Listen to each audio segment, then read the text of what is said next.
I have a great deal of sympathy for anybody that's a victim of terrorism, and I feel terribly strongly that if the terrorists can win in one place, they will be emboldened and will attack us every place.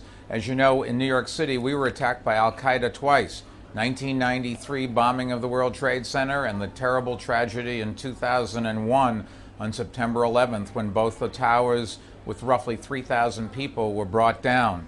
We have to make sure that terrorists every place understand we're united to stop them from attacking innocent people and killing them. Mayor, you have said many times that Israel has the right to defend itself. But looking at this conflict, what do you say to those who criticize the efforts and cite the fact that they believe that this force is excessive? Well, let me just phrase it for you, something that'll bring it home.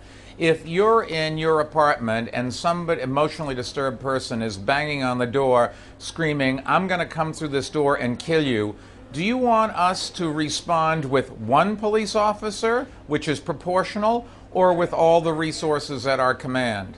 Just think about it in that context. There's no such thing as proportional response to terrorism. This is not a game that we're playing by the Marquess of Queensberry rules.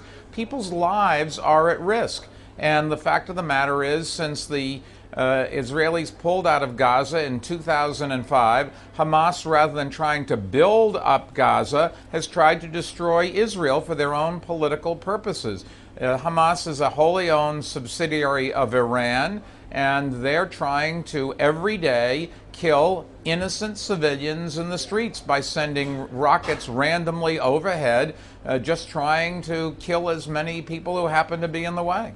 You say people's lives are at risk, but aren't the people of Gaza, their lives, those Palestinians, at risk, caught in the middle of this conflict?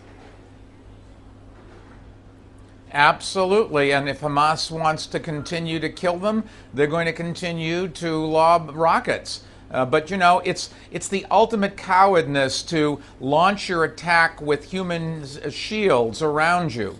It's one of the oldest sick things that terrorists do. They take civilians, they surround themselves with the civilians, and then they reach over their heads to attack you. And if you defend yourself by attacking back, the civilians get in the way, and they say, "Oh, look, you're killing civilians."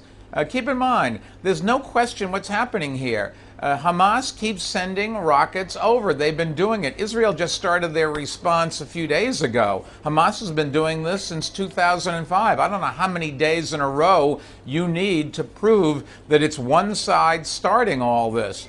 Finally, the other side responds, and then you're going to say, "Oh, I don't know.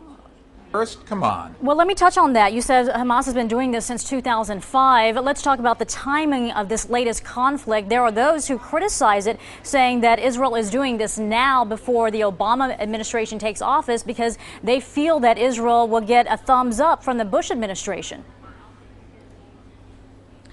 Wait a second. I think maybe you should, before you go saying things like that, check the facts. If you go and look, the number of rockets sent out of Gaza into Israel fell down to single digits per day during the ceasefire. Hamas broke the ceasefire 2 or 3 months ago, and it's now 800 or 900 a day. That was done starting 2 or 3 months ago, and it's not the Israelis that have picked the timing, it's Hamas who's picked the timing. Whether they're trying to do that to play to domestic concerns in Egypt, in Palestine, in Gaza, in the West Bank, in the United States, I have no idea. But there's just no question that they, for a while, didn't send any missiles out, and then all of a sudden ratcheted it up 2 or 3 months ago to just a level that no government could possibly allow to go on. Governments have a responsibility to protect their citizens. Do you really want something less? I don't. And I can tell you, in New York City, we would not do anything but use all our resources to keep you safe. And in America, we'd use all our resources to keep you safe. We wouldn't get involved in these ridiculous things like proportionalism. Proportionalism is for theoreticians. The real world is governments have a responsibility to protect their citizens with everything that they have. So how do you find an answer to this? Where do you find the source of lasting peace in that region? I know you're speaking with the Israeli Prime Minister a little bit later. What are some of the things that are on the table, some possible solutions? Look, I am not this. I don't work for the State Department or for the military, for America or for Israel. And it's up to them to find a peaceful solution. But the first ways you do it is you stop going and lobbing rockets and killing innocent people. Then you sit down. And, we're going to have a new Secretary of State coming in and a new president coming in. Maybe that's a good opportunity to get a fresh look at the dialogue, get people to think outside the box. Hopefully, we'll be able to do that. I have enormous confidence, as you know, in Senator Clinton's abilities, and I think she's going to be easily confirmed by the Senate and be a great Secretary of State. We all have an enormous hope that President Obama, an expectation, in fact, that he will be a president for change and that he will be a great president. And when he was here, he could not have been more clear in what he said. He said, if my daughters were being threatened, I would do everything I could with all my resources at my disposal to protect them. I feel the same way about my two daughters that he feels about his two daughters, and I hope you do about yours if you have kids.